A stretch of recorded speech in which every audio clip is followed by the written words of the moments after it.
Well, Yogi, thank you so much for joining me here today on the highest level and excited to talk to you. You have a really interesting career, really involved in all aspects of sports, from being a player, being a coach, being a broadcaster, and a storyteller. And I want to start with your college career, where you were a walk-on player at the University of Pittsburgh. And I want to know how that walk-on experience helped shape the lens through which you view the game of football. Yeah, well, dude, first, I love being on with you. For the listener, right? Like we met at UCLA when you were there coaching under Jim Yep. Morrow. We were doing a doc with them for the Pac-12 Networks at the time, and then we post up at coffee shops. And I remember your moment when you stepped away from the actual coaching on the field. You're still coaching a lot, obviously, in your profession now. So I just love having these dialogues, man, and watching you go where you are, and excited to continue to track you along the way. So let's just start there, bro. I'm fired up to be on the show with you. Yeah, I appreciate you saying that. We met my first day working at UCLA. Yeah. I had just read your book that you wrote with Pete Carroll.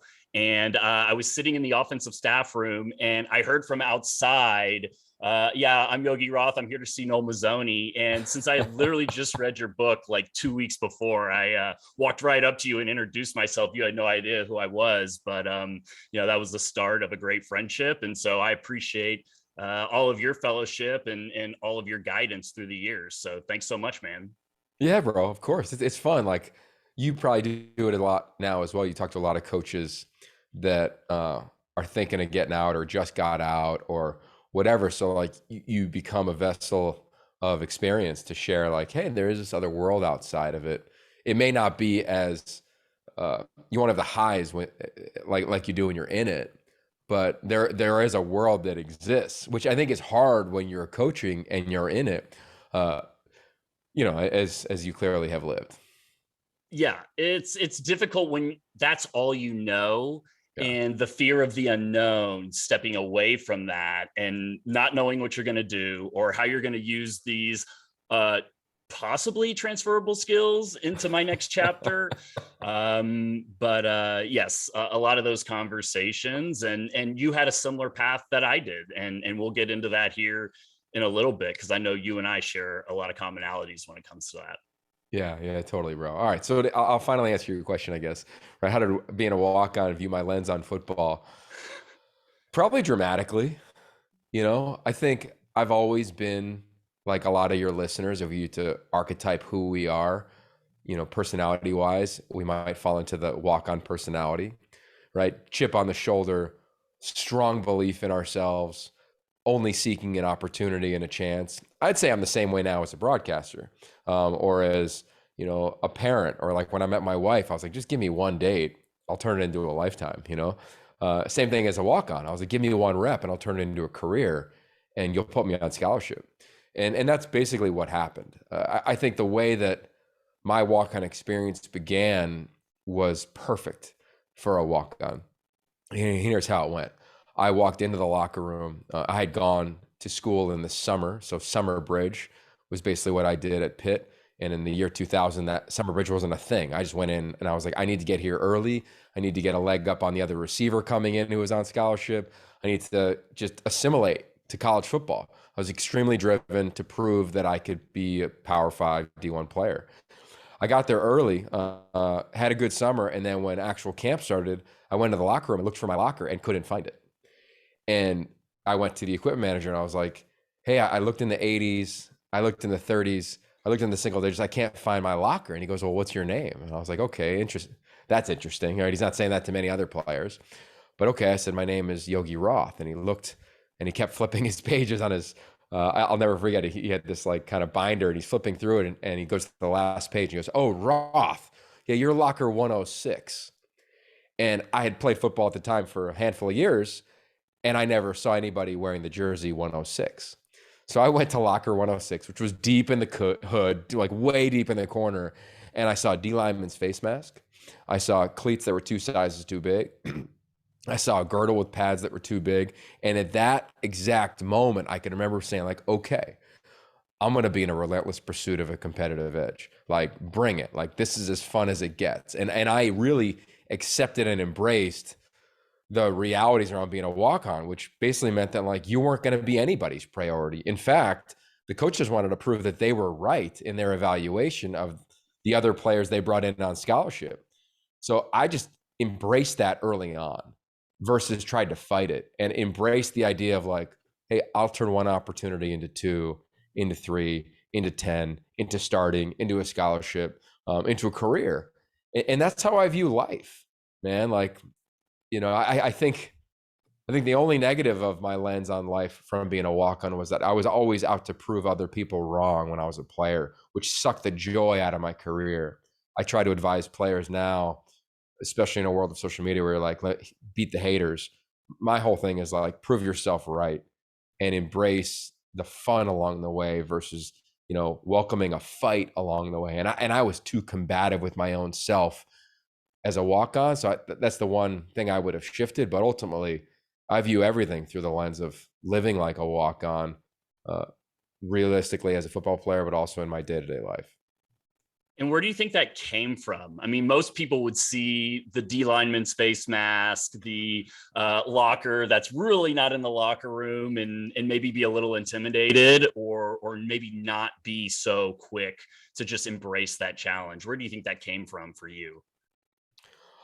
Looking back on it, I've always felt that my superpower was that my mom's parents were both Holocaust survivors, right? Like, so when I was 7, 8, 9, 10 years old, I'd sit at the dinner table across from my grandfather, and I'd go feel his upper left shoulder where he was shot 8 times when he escaped being in captivity in the Holocaust. He was in multiple concentration camps.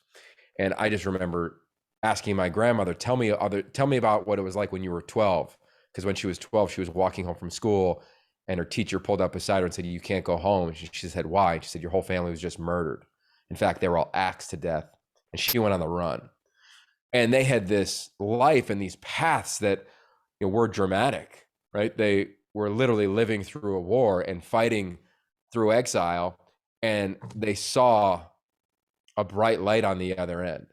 They met after the war on a train, told each other their collective stories, and built a life together, and always saw the positive.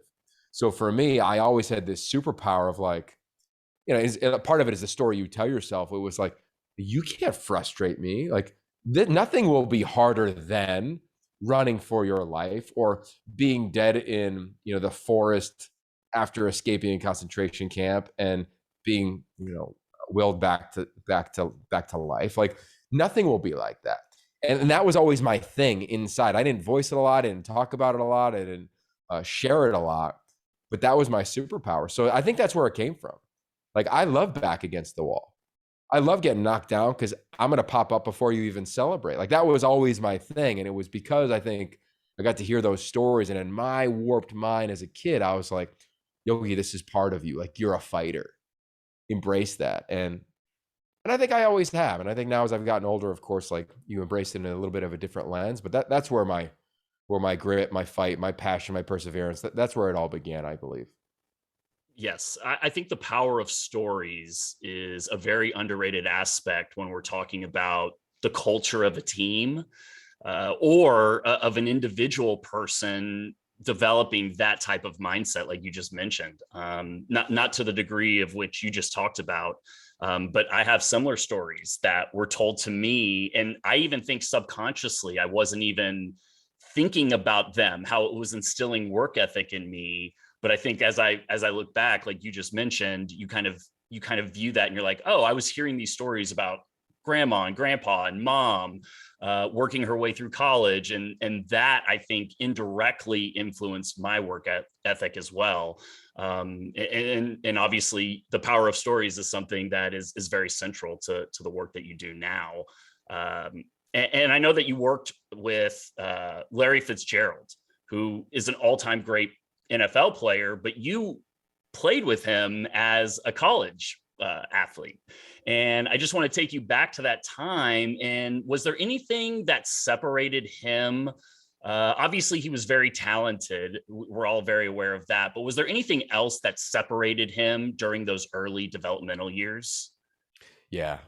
Larry had a crystallized vision of where he was going and had supreme confidence in his ability.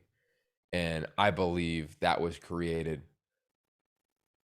by a lot of things, but really look at his childhood experience, right? He was a ball boy and he called Chris Carter Uncle Chris, right? When Chris Carter, Randy Moss, Dante Culpepper with the Vikings, he grew up in Minnesota. He was around Kirby Puckett. His dad was a journalist in the Minnesota, Minneapolis area. And I think that he just knew what it was like to be a pro. So I'll give you a story. First game, I think we're playing like Kent State or one of those schools, right? Your first game of the year, and I was his like quote unquote big brother on the team. So he made sure he knew where to go to meetings. I basically taught him the offense so he could beat me out. It took him about 3 days, but ultimately cut to the first game, and our head coach made us wear suits to the game. After the game, you could wear your warm-ups. He wears a suit to the game. The game ends, and I see him putting his suit back on. And I went up to Larry and I said, "Hey, dude, like, you don't have to wear your suit." And he goes, no, I'm going to wear a suit. People are going to know what I'm about from jump. And that struck me because he was going to be a pro. And if you look at him now, or he did a word cloud around Larry Fitzgerald, I bet it would say consummate pro, right? Whether it was the way that he dressed, how he presented himself, everything about himself was going to be that of a professional athlete. I look at the way that he worked, the way that he trained, the extra time he put in, everything was mimicking that of a professional versus a college player who's just balancing a duality of life, which is fun in college, fun playing. Larry was all about being a pro, period. And then I believe his confidence. I think confidence is one of the greatest skill sets that you can give to a child and or to an athlete. And I think confidence is often shaken by many external things. Larry's confidence in himself was through the roof. For instance, we're playing Texas A&M, I think week 2 or week 3, and he's not a starter yet. He's working into the game plan, and we keep getting into the red zone, but we can't score. And I'm standing next to our head coach, Walt Harris, who's also the play caller. So someone call out a personnel grouping. The receivers had to be near the coach calling out the personnel grouping. And Larry went up to Walt Harris and he goes, "Coach, put me in. Just throw it up. I'll make a play." And he looks at him. I'll never forget. He goes, "You're right. You will make a play. Go in." Threw him a fade, touchdown. The beginning of the Larry Fitzgerald era really kicked off regarding just throw it up and he'll make a play. And it was because he believed in himself so much so that he asked for it. If you think about that now in our lives, how many things do we want, but we're afraid to ask for? So those are 2 good stories and examples, I think, about Larry seeing it early. And man, I'll be honest, I'm not surprised one bit by the success that he's had in the NFL. Yeah, very cool. And I mean, we all look at the talent, and like you said, the talent was pretty evident early on, but it's kind of these other things that I think really made him the special player and the special person that he is now. And you mentioned confidence, and I'm just curious, how do you build confidence when you're working with Elite 11 athletes or even with your own children? Yeah, it's a great question. I hope I'll start with the more important one with my kids. I hope all they feel is seen and heard. Like, I really believe that. Now, with that comes drawbacks, right? It's not an old school parenting style where, what I say goes, shut your mouth and move on, right? So if you're asking them to feel seen and heard, they're going to say things that maybe you don't want to hear on the reciprocal end. But my wife and I are really committed to that. I think that's one of the biggest things you can give kids is confidence in their own identity. And I think it's really hard for that. As I've watched so many Elite 11 quarterbacks, as you referenced, 15, 16, 17 years old come in and their identity is shaped by their ranking. I just completed the first draft of a book called 5-Star Quarterback, which you're going to love when it comes out, Oh, yeah. where we tell the oral history of the position, and we've interviewed over 40 5-star quarterbacks.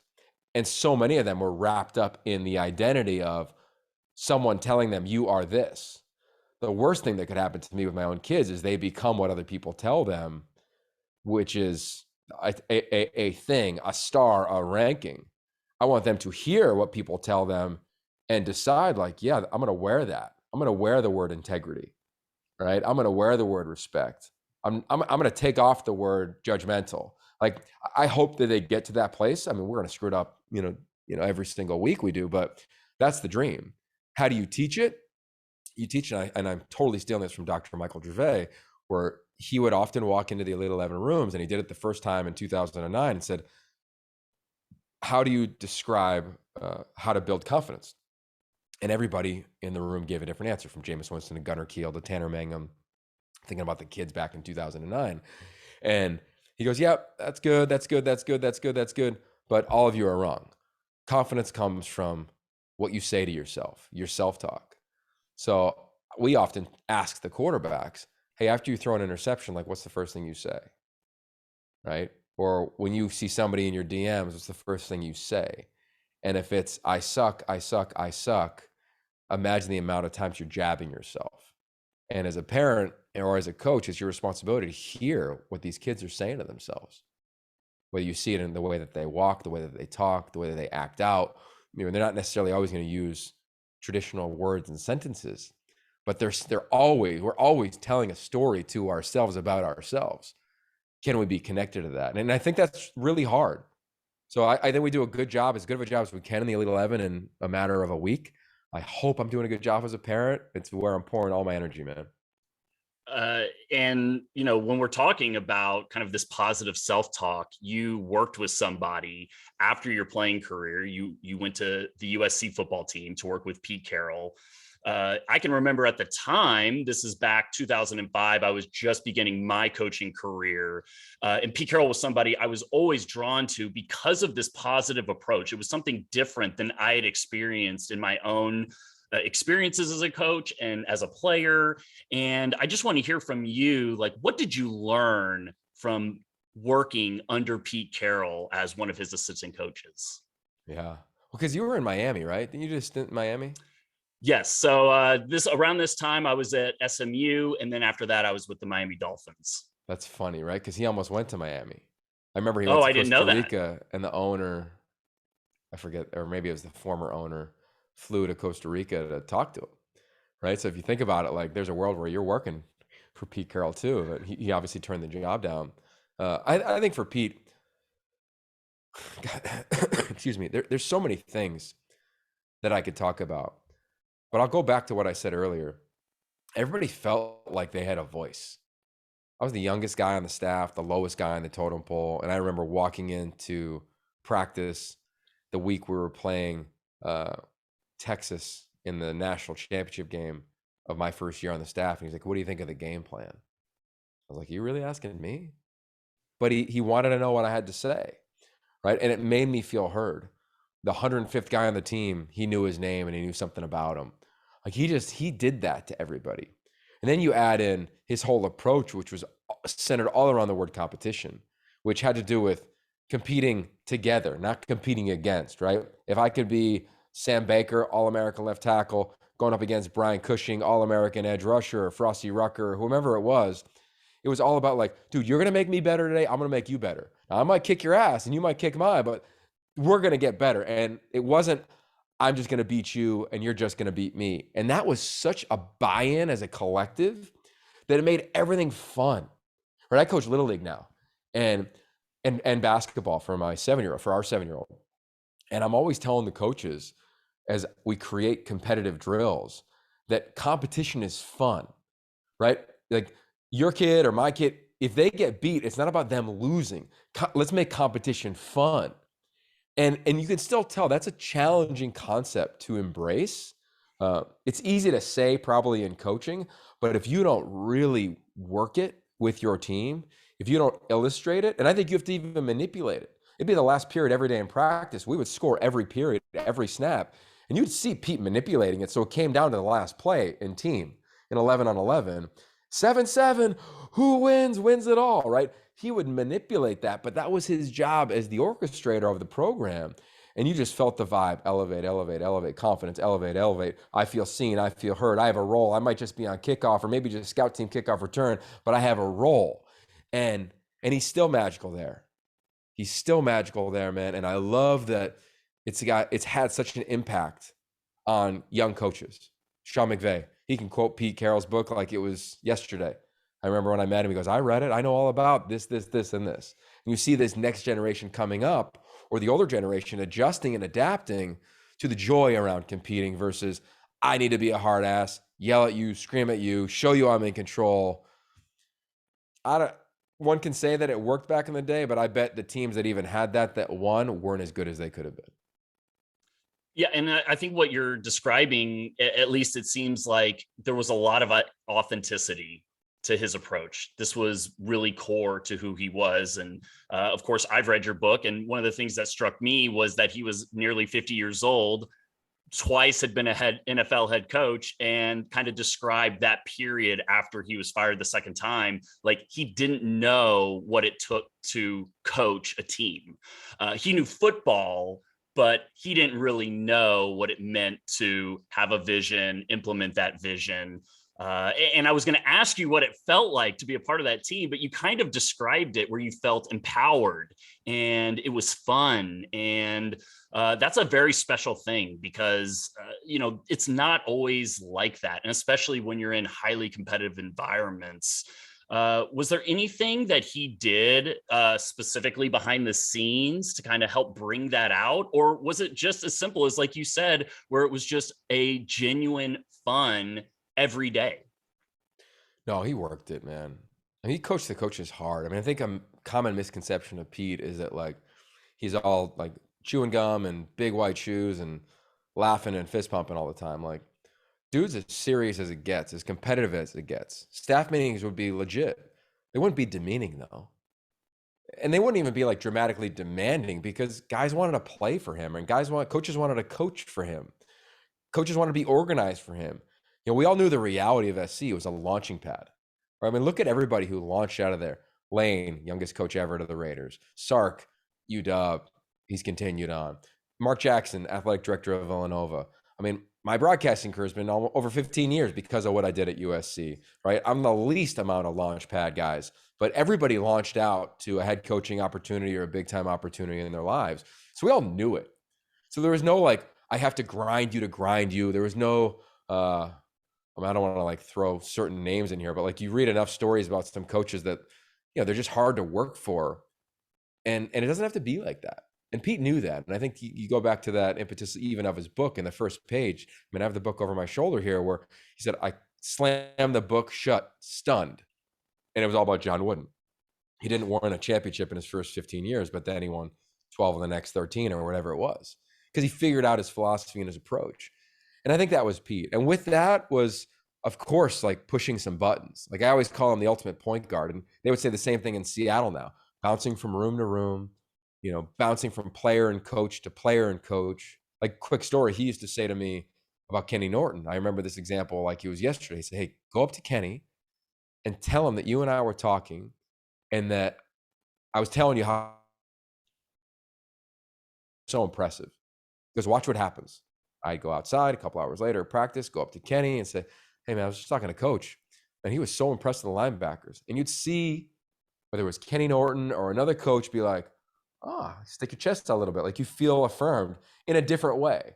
And I think Pete just knew those buttons to push, whether it was around Matt Leinart or Mitch Mustaine or the quarterback in between. Like he just really was aware of how to motivate and kind of how to be human. And again, I go back to everybody felt seen and heard. Yeah, incredible. I was going to ask about the accountability and the high standards, but I think that has a lot to do with it. Is just as simple as having a real relationship with people and not looking at them like they're a grad assistant or they're a walk-on. And I know competition was like a huge core piece of his philosophy and of the success of the team. I want to know, during your 4 years there, obviously you guys had a ton of success, 4 Pac-12 titles, 4 Rose Bowls in 4 years. How did you guys find competitive people, whether it was players or even the staff that you guys brought on to the team? That's a good question. It's probably a mixed bag of an answer. I think for players, it was really easy because I can remember the year that we had like 5 running backs in the cover of Sports Illustrated. And everybody knows that like there's not enough carries in a game for 5 guys. And they were all relatively the same age in terms of their academic standing or the class they were in. And when they would be on the visit, we would be really blunt with them. Really, Pete would be more blunt with them than I was kind of just making sure that they weren't late for something. But it would be like, hey, Evan, if you want to be the best running back in America, this is the place to come. Because if you start out of this group, you're going to be the best running back in the country. And if you're an All-American at running back here, you're probably going to be drafted really high because Reggie just got drafted really high. Lendell is in the NFL, and on and on and on. Same thing at quarterback, same thing at every position. And we kind of flip it on guys. And you see, I think Nick Saban doing this a lot. I think a lot of coaches probably try it. I think he's the only one that can really do it based on the mastery he's had over the last couple of seasons of, dude, like, if you don't want competition, don't come. Like, if you want to be the best version of yourself, this is exactly how it gets done. And I'm not afraid to play a lot of guys. And I think you saw that with us. You know, when Clemson at their height, they were averaging playing over 70 guys a game. 70, right? By contrast, a lot of teams in college football are playing like between 40 and 50, right? And it wasn't just because they were blowouts. It's because, again, people had roles. And I think that was how we got competitive players. I think from a coaching standpoint, where Pete was really masterful was he pretty much grew everything from the ground up. But if you look at it, the coaches that have really had success under him, he met them when they were young, right? Sark was a GA for him. Lane was a GA or a tight ends coach, like first real job coming out of these quality control with a team in the NFL. Guys just came up, you know, and he liked that. He would say often, you know, they don't have another ideology that is going to conflict when things get hard with ours or his. Because our job was really to learn his and reflect it. And I think when you look at Brennan, now the offensive coordinator, his son is at the offensive coordinator at Arizona under Jed Fish. You know, you look at myself, you look at a lot of the young guys, they were kind of brought in and trained. Or if they are the older guys like Pat Rule or Carl Smith, they were guys he'd been with forever. So I think that's how we started it. I think for me, I can remember like yesterday, I was still playing in college and I'd come out and visit in the summers, Evan, and we would play noon hoops. And I can remember Pete asking me to stick around afterwards and we'd go one-on-one or we'd be on opposite teams. We'd guard each other. And I wouldn't back down just because he was a head coach. And I think he loved that. We'd play one-on-one right now. He'd be grabbing and pulling and cheating. And we'd do the same thing back and forth. So I think he wanted to see how competitive you really were. And you look at the roster, Todd McNair, special teams captain for over a decade in the NFL, as competitive as they come. Kenny Norton Jr., as competitive as they come. Rocky Seto was a walk-on, as competitive as they come. I'm kind of going through the mental Rolodex of the staff at the time. But that's how we built it in college at SC for sure. And I think like once you start to get that inside your locker room or inside your staff room, it has ripple effects that start to touch and cascade throughout the organization.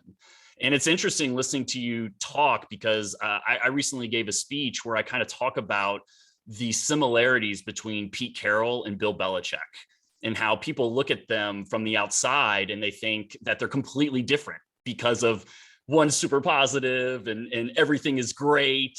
And the other one seems to be, you know, doomsday every single day of the week.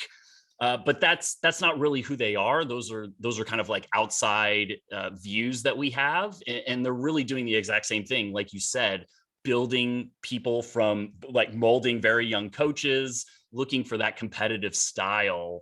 And so I think you see this as like a commonality through a lot of the great leaders, especially in sports. Yeah, I think there's a certain essence there in how you get it across. Like I'd imagine if we were in a team room with Bill Belichick and Pete Carroll, it'd be dramatically different vibe from a presentation standpoint, but they'd be extremely authentic vibes. And I think that's the point that you're getting at is like the greatest leaders I've found. And I've also learned this from guys who have failed is when they go off to be a head coach, oftentimes people, especially the kicked out from our place, Eddie Orgeron said it when he went to Ole Miss, he tried to be Pete because that's what he knew. But when they started losing, he became Ed. So as a player on the other side, you're kind of like, whoa, what's what? Right. And I think that when you saw what Coach O did when he got to LSU, he was so much more comfortable in his approach and he was just him 24/7. And it obviously allowed him to have a large amount of success when he was there. And I think we can only learn that through experience. And as a broadcaster, I wanted to be Kirk Herbstreit. So I'm sure if I look back at my first couple of years, I was mimicking behavior of the guy that I admired. But now I'm comfortable enough to just be the best version of myself. And I think that it just takes time, trial and error, experience. And that's why I love when coaches get second chances. I'm a huge fan of after coaches get fired to see him do it again. Like Clay Helton, I can't wait to see he's going to do it. Georgia Southern. I get it's not SC, but man, he gets a second chance to start from the beginning, that first team meeting. Similar with a lot of guys. Jim Mora at UConn. It's not his second opportunity. It's many more than that. But I can't wait to see how this thing shakes out. You look at a lot of coaches in basketball, a coach at Xavier, Sean Miller, who came from Arizona. I can't wait to see what he does here. Because I think over time you become, or you get to know what is the best version of yourself. And it's probably the most authentic. And you could probably let some of the little things that used to bother you just kind of roll by and, not become as big of a issue as you once might allow them to become. Of course. And you talked just a second ago about like experiences and like how that can change you. And I completely agree with that. And I know after you left coaching and kind of like in this in-between period before you started your next chapter, you did some traveling. And you and I share a very similar method of travel where we choose places to go without a plan. And we show up with our ticket to get into the country and our ticket out of the country 30 days later. And we just kind of go with the flow, for lack of a better term, when we're there. And it's something that I feel very strongly about and was very formative for me. And I just want to hear from you, those experiences that you had traveling, how did that shape your worldview? Yeah, man. Dramatically. Where I grew up in an international house. Our mom was a refugee. I referenced part of her story a little bit. We didn't have any money necessarily as kids to travel, so my family would always bring in foreign exchange students to basically take my room for the summer. So I got to understand a little bit about Germany or South Korea or Jamaica or Israel or parts of Africa. Like I got to understand that as a kid a little bit, get exposed. I didn't know what it was doing to my DNA at the time. And when I did my first trip, I went to Australia at 21 to play American football after I was finished playing. And I was like, oh, I am hooked. Like the travel bug is a real thing. And once it grabs you, as you know, and many listeners may know, it's a wrap. And I just continued to not go out at night and buy bottles, but save money for an adventure, right? And twice a year, I've pretty much still done it, even now married with kids. Twice a year, go for 3 to 4 weeks and go see a distant place in the world, right? Whether it's Vietnam, Cambodia, East Africa, Cuba. I mean, I've 30 plus countries I've been able to go to. And it totally impacted me. Number one, nobody gave a damn about USC football in another part of the country or another part of the world, or let alone Pitt football. Like I learned real quick that it's a big world and my issues were minuscule. Number two, there is a language of the world. And I believe that it's A, love, and B, I think it's play. I think we all speak ball. I would roll off into whether it was India or you name the country, and I would roll out a ball with one bag, and all of a sudden it cut through, socioeconomic, it cut through language barriers. I was in the West Bank, in the Middle East, it cut through religious barriers. Like all of a sudden, I was like, oh, there's something about play. There's something about sport. There's something about having a catch, as we used to say on the East Coast, right? Instead of playing catch. And I still think now I go back to my childhood and I can remember when Tara Steele broke up with me in 5th grade, I played basketball for 3 hours. Cut to today, if I have a rough day, I shoot in my backyard, right? Play therapy is still a thing. So seeing that on the grand stage of the world, God, it opened up my eyes to what sport does. And then it was like, well, what can you do with sport now, Yogi? I can go create a documentary in Israel around women playing football with Palestinians, with Muslims, with Christians, with Jews. Okay, that's a cool story. I can go to Spain and Italy and walk the Camino de Santiago and make a film about it. Okay, cool. And you start thinking, like, what else can I do with sport and story? And you just get obsessed with it. And as a dad of 2 kids, like, you want your kids to see the globe. You want your kids to get out of their world, to get out of YouTube or whatever, their brains are in. So travel has had the biggest impact on me, more than anything prior to being married and having children. So I couldn't recommend it more, man. I often say to people, we usually travel to go see a place, but what we end up seeing is ourselves in a different light. And I still believe that quote is true. Mm. That is a great quote. I might have to write that down in my notes and put that in my rotation. And I agree with you. I think that it's very healthy to see other parts of the world. And like you said, I had the exact same experience. Nobody cares that you work for the Miami Dolphins, when you're traipsing through Europe or Thailand or Costa Rica. It really doesn't matter, and it's kind of the human connection that ends up mattering a lot of times in my experiences, and obviously gratitude for the quote unquote problems we have here in the US, and gratitude for my family. So I completely agree with you. And this kind of led you into this next phase where you went to school while you were at SC for communication. And I'm sure that had a lot to do with kind of developing your storytelling. But just kind of talk about as you started to get in, and you mentioned your first documentaries and your first projects that you were working on, but kind of just talk about that transition from being a football coach, a very specific lifestyle, into this next chapter of being a storyteller. Well, I'll say this, like I didn't have any of the acumen that I have now. I don't want to call it wisdom, but I didn't have any of the acumen now then on both fronts. I didn't know at 26 years old when I got offered to be the quarterback coach at Washington, I would have been probably the youngest guy in the country. I didn't know what a rocket ship that could have been, right? I wasn't aware of like, hey, at 32, which felt like a lifetime when you're 26, you could possibly be, whether it be interviewing for head jobs, coordinator jobs, whatever it is. We all know the money that is now in coaching. So I didn't know that. I wonder if I knew that now, what I would have decided. But what I did know, I was really connected to myself and my own internal dialogue. And what I didn't want is I didn't want to live a life of consistency that was dramatic. And I think that's coaching football. And it's not a bad thing, but every coach in the country can tell you where they are every day of the year for the next 365, if not longer. I didn't want that, and I had lived that for a long time because I'd played for a while. I wanted to see the world. I wanted spontaneity. Now, but I still loved football. So dealing with that relationship was a challenge, dramatic challenge. If I could do it again, I would have gone right into therapy. But I just sat in the ocean a lot on a surfboard and tried to figure it out on my own because I said, I don't want to leave the water.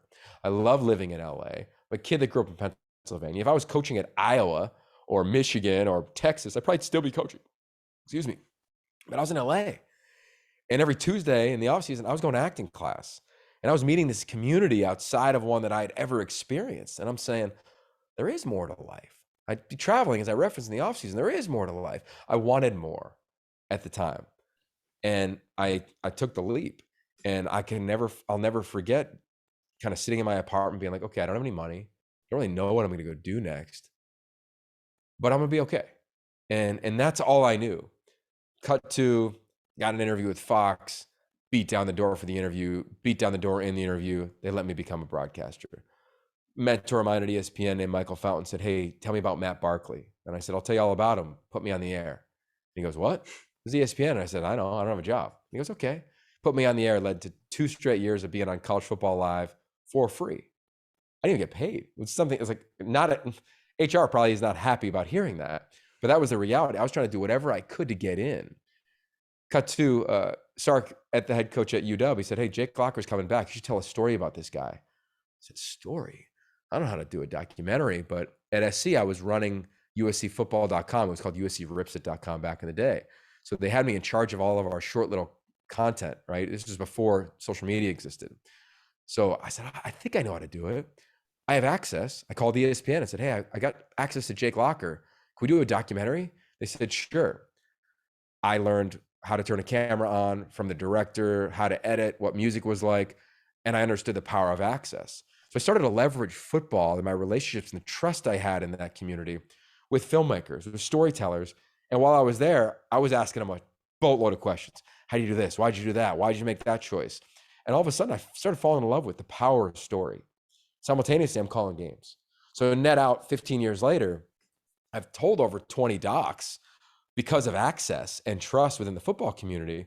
But also every Saturday, Evan, I'm really proud and serious about this. My thing on the bottom of my call sheet, it says celebrate the game and coach the viewer. So I still feel like I'm coaching every Saturday. I put a headset on and 1 or 2 million people will tune into the Pac-12 Networks to listen to our broadcast. My job is to celebrate the players in the game and still be a coach. Now that's manipulated in my own mind, of course, because I don't have a whistle, but I do believe that. So that's how I navigated those murky waters that probably didn't find clarity for 4 or 5 years because I was just trying to figure it out. I mean, there was a better part of a decade where I looked at going back into coaching every offseason. Even now, I think about it when you see guys that have great success. But now with kids, I'd much rather coach their teams than coach somebody else's. Yeah, Chris Peterson has a great quote here recently where he was talking about coaching, but not on the sidelines. And I think that's kind of what you referred to. Obviously, you're in the press box, but I agree with that, and I see a lot of similarities in my work too, where it's the same love for teaching. You're still involved with a lot of the same strategies, and what I really like is I asked you at the beginning how your experience as a walk-on kind of shaped the lens through which you see the game of football, and you literally just described it in terms of the grind and the hard work and sacrifice that you had early on when you made this transition. I think that's important for people to note. And I remember you sat with me a week after I left UCLA. You were the first person I sat down and had coffee with, and you said, I applaud your courage. And I remember at the time I was like, what are you talking about? Like, I just decided that I just wanted to live in Santa Monica, and I was done coaching. I don't know how much courage is involved. And I didn't realize till maybe 6-9 months later, when I kind of realized that, like, oh, I just gave up my vision, my North Star that I've had for the last 15 years. And now I don't have a North Star, and now I don't know what I'm doing. And that's okay. I think like the process is important. And the same process that I used to go from fourth grade football to the NFL in 6 years is the same process I'm currently in to try and build a speaking career and build a career as an author and as a podcast host and as a storyteller, for lack of a better term. So yeah, I just want to acknowledge that, and I think there's a great amount of beauty in the parallels as well. Yeah, thanks, man. I can remember sitting on the beach in Hermosa, and we're always taught to listen to our gut. And in the winters in LA, they build these huge mounds of sand, right, to stop like rogue waves. So you're up perched like really high relative to sea level. And I remember sitting up there being like, we're on Zoom here, and I'm looking down at my belly, and I'm like, all right, what you got? And like, it wasn't talking. And I was like, am I supposed to coach? Am I supposed to not? Like, it wasn't telling me anything. So I think, we look back on anything in life and we have this lens that's got clarity because we're away from it, right? It's like the great artist, right? I can get really close to my painting, but when I step back, I see something much different.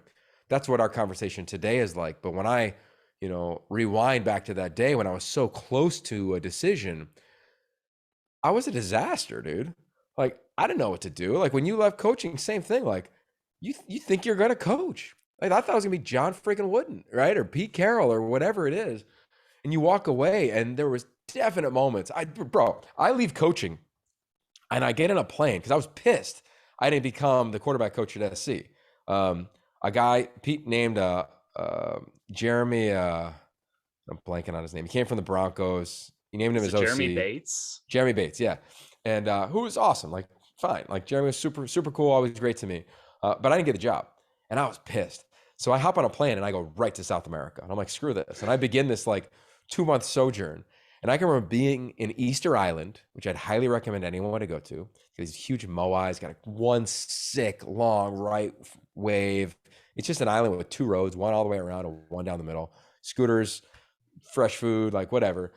And I remember sitting there eating a plate of fries because I didn't have any money, and it was like $1, right? And I'm like, what did I just do? Like, what did I just do?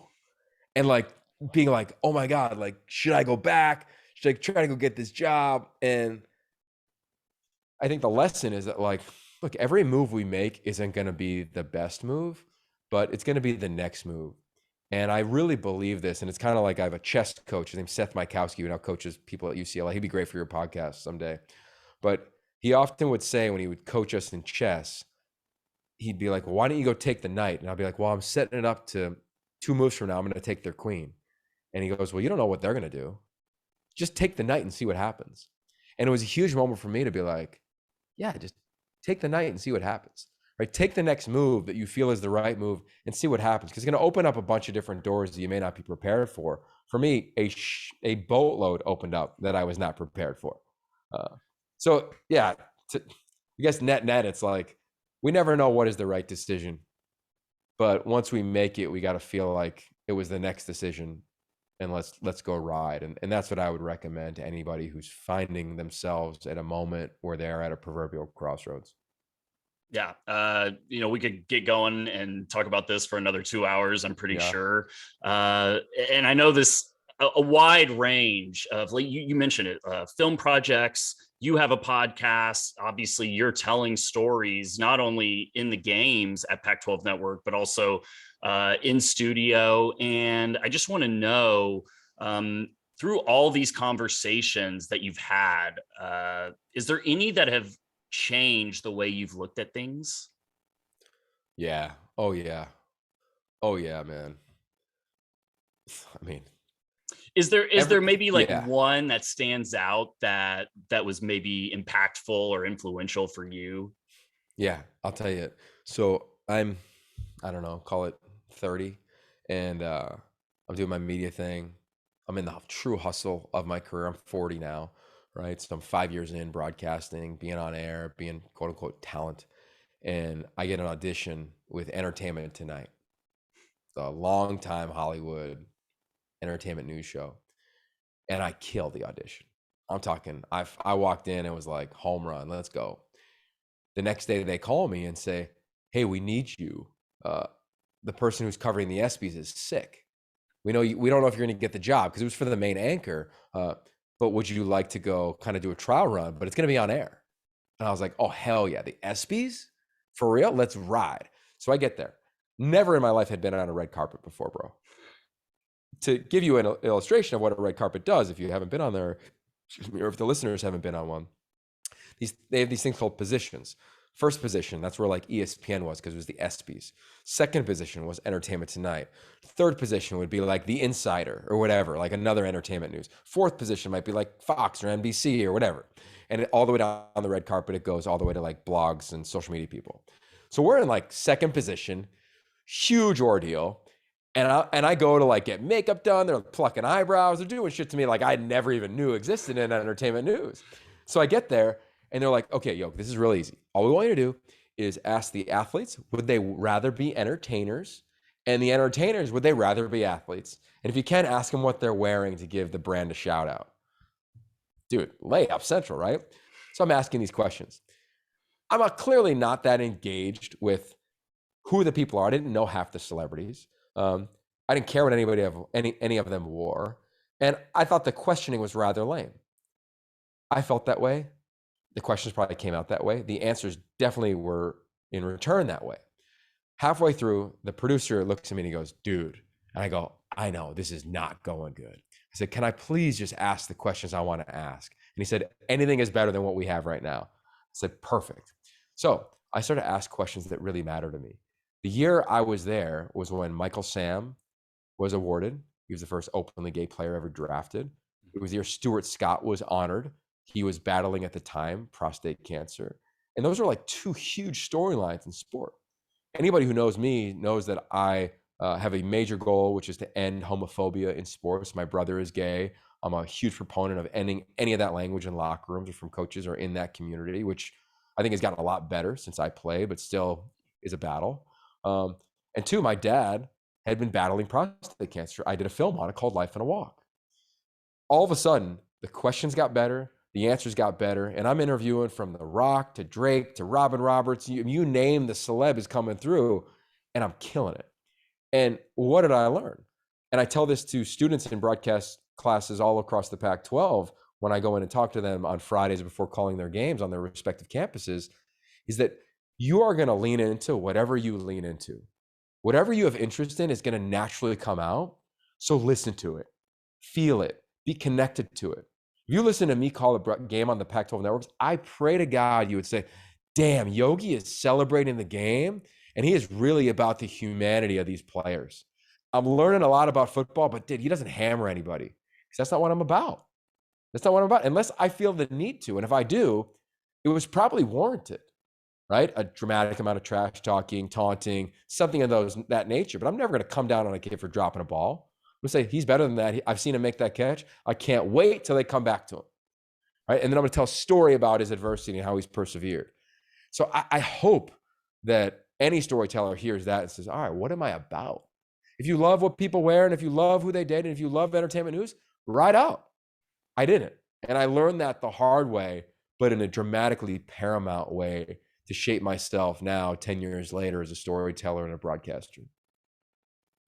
Yeah, I mean, so much in there that I agree with, and you definitely are somebody, and I've obviously known you for an extended period of time, but you come across on your podcasts and on your shows as very positive, very similar to how you are in person, off camera.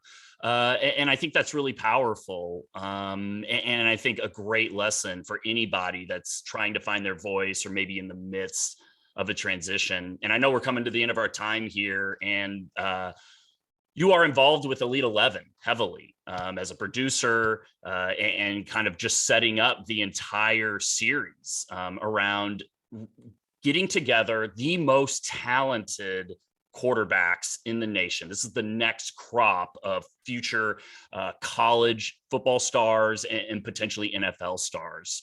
And as I mentioned to you a couple of weeks ago, I just published my first book called Finding Intangibles, which is about really that there's more to people that have success at the highest levels than just talent. There's another piece to them as people as well. And I just want to hear from you kind of what separates these great players, these great people, from maybe people that are supremely talented. What have you seen in your experience over the last decade working with some of the best quarterbacks in the nation? Well, let's pause and acknowledge your book for a minute, because anybody who's written one knows how hard it is, right? It's a marriage. It is a relationship. You are connected to that thing. You're in it. So, bro, like, that's no like throwaway line. The Intangibles is out. Like, I will be buying this. I cannot wait to support the book and check it out. With that said, this is my 17th year at the Elite 11 coming up, I think 17 or 18. And the thing that is obvious, and I referenced the book I'm completing now called 5-Star Quarterback, is I've looked at the data. 130 quarterbacks have been 5-star quarterbacks since the year rankings began in the year 2000. Only one has won a Super Bowl as a starting quarterback, and it's Matthew Stafford this past year. The definition of 5-star is, quote unquote, this is general around all the recruiting services, to be a, quote, franchise player, end quote. Think about that. You could argue that there's been one franchise player. The franchise player is supposed to take you to the promised land, right? So does that mean that the 129 others are dramatic busts? Perceptually, probably. Reality, when you dive into who they are and what they are and what they've accomplished, not at all. Dramatic success stories. Parents, husbands, CEOs, highly skilled professionals, multiple degrees. Maybe they didn't start at Michigan, but they started at Central Michigan. Like, they had success in a competitive landscape. So what makes people great? Well, I think perceptually, luck. A lot of times. Did you pick the right school, the right coordinator, the right environment, the right wideouts, the right offensive line, the right year, the right staff, the right balance within your own mental makeup, the right mental health staff to support you along your journey? Like, luck, a lot of times plays into it. I've seen a lot of great quarterbacks, as have you, ride the pine because they don't have a good situation that fits them, or the guy ahead of them is that good. Maybe they don't love football. There's a lot of things that go into it. I think ultimately, though, when you net out, I think, okay, the evidence would say, of course, you have to be able to be a passer and an accurate one at that. But the other things, you truly have to love the craft. And by love, I mean be willing to do what we coin the lonely work. Are you willing to do boring things longer? Are you willing to watch film, not party, get to know your teammates, get to know yourself, read books, seek, be inquisitive? Are you willing to do other things? Are you willing to invest in yourself? That to me is the difference. It's just the difference. And the guys that come in and the quote is, I'm going to the next school for the next 3 years, right? They have such a vision for themselves, but maybe the back end isn't fully gassed up, right? Maybe it's all hype. Maybe it's a lot of expectations. I think the ones that truly love it, the ones that have a passion for it, that understand perseverance, that are willing to put in that time, that's it. Like, I think it comes down to that love. I really do. I also think that every quarterback has dramatic influence. But if you ask any friend or walk to a coffee shop where you are later today and say, hey, all of you in here, do you know who your high school quarterback is? I bet they'd all say yeah, or a large percentage. So we try to tell our quarterbacks, like, hey, you might not win a Heisman. You might not be a first round pick. You might not even start. But dude, you already have major influence because everybody in your school knows who you are. What type of guy do you want to be? What type of leader do you want to be? What type of catalyst do you want to be? How are you growing as an individual? Like, I think all of those things come into play around like what makes great ones great. They have an inner belief. They have a little bit of, or a lot of luck, and things kind of bounce their way, but they aren't afraid to go there. And I think that's, as I've done this book, that's really what I've netted out. Yeah, it brings to mind a conversation I had with Coach Kennedy Palomalo, who used to coach at USC with Coach Carroll. And I remember he was telling me how hard it is when you're at the top of college football to recruit, because everybody's a great player and it's a lot of 5 stars. And what you really have to do is find the people, as you just said, that really love the craft and can fall in love with the mundane that is going to lead to their success, but may not result in a lot of Instagram likes or a lot of praise. It's kind of that behind the scenes work that you just mentioned. Yeah, I think it's really hard now too to be the player, right? Like, on one hand, imagine being 16, walking through the hallways of your high school.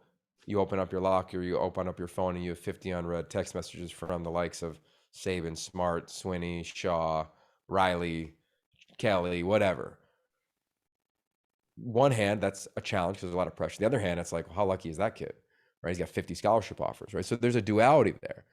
Then comes into this era we're in college athletics, which is like, I can get paid now, right? Because of my Instagram likes, because of my following. I can build my brand. Should I create a logo? Should I not create a logo? There's a lot of things that athletes are having to figure out and balance.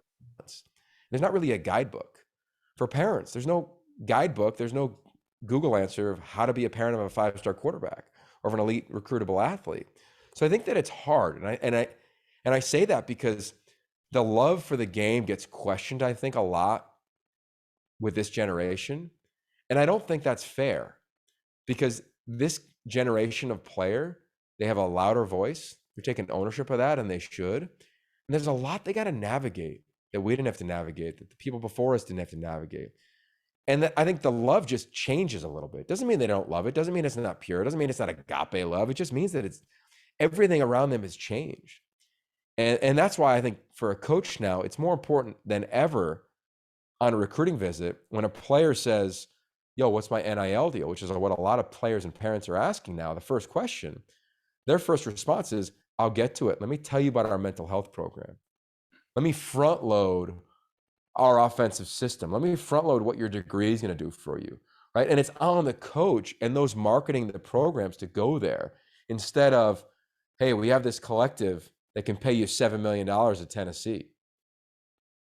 I don't know what the coaches at Tennessee are saying, but if that's what they're saying, I blame them, because they're perpetuating a major issue and growing one, which is not helping young men evolve. Because the reality is the same amount of players are going to get drafted, bro. Same amount of players are going to get cut, whether NIL exists or not. So I don't, my point is that, like, I don't think the love for the game has lessened with this generation. I just think they got way more stuff to manage. So it's on the adults in the room to give them tools to manage it. Period. 100%. And just because the game is evolving doesn't mean it's a bad thing. I think coaches have had to evolving. Exactly. I look at coaching a lot, and I look back, and I'm not super old, I'm 39, but like when I started coaching, it was a lot of do what we tell you to do and don't talk back. And like, I've been doing this for 30 years and you can't coach like that anymore. Nobody cares what you did 30. I mean, nobody knows who Emmitt Smith and Troy Aikman are anymore, right? Like there is a new generation and they want to know why. That's not bad.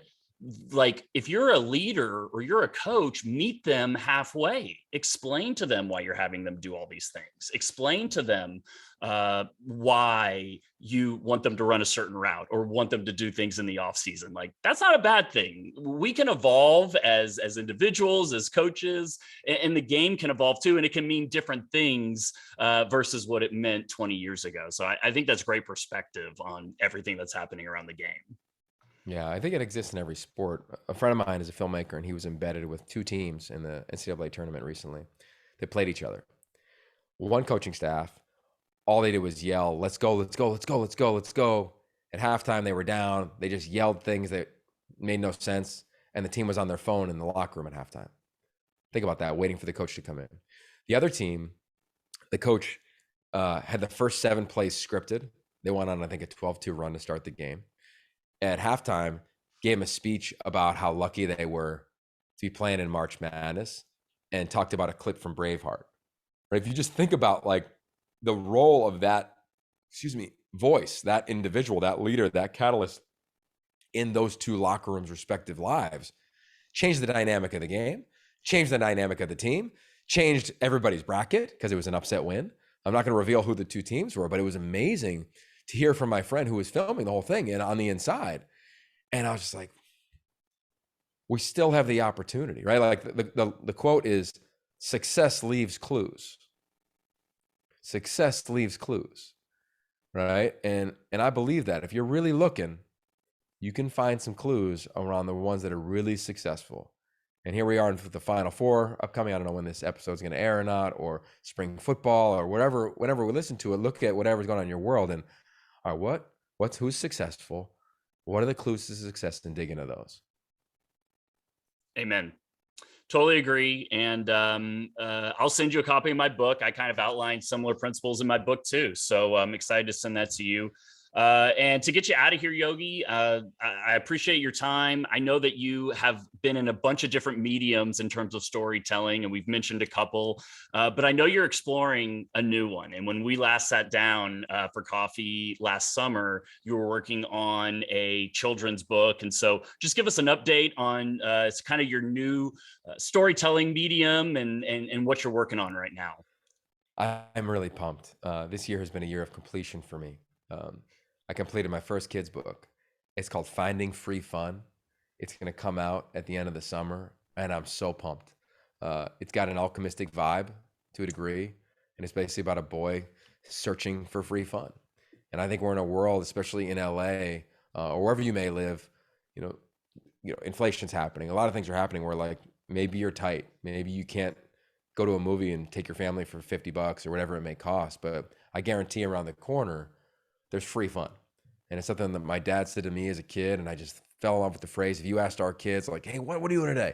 They would scream out free fun. And it's a story based on our oldest, his name is Zane, because we would go do that, right? So I was kind of inspired by him to write it. I wanted to always leave an offering for each one of my boys. The first one is done. So I can't wait. It's an animated book, which means that you can watch it.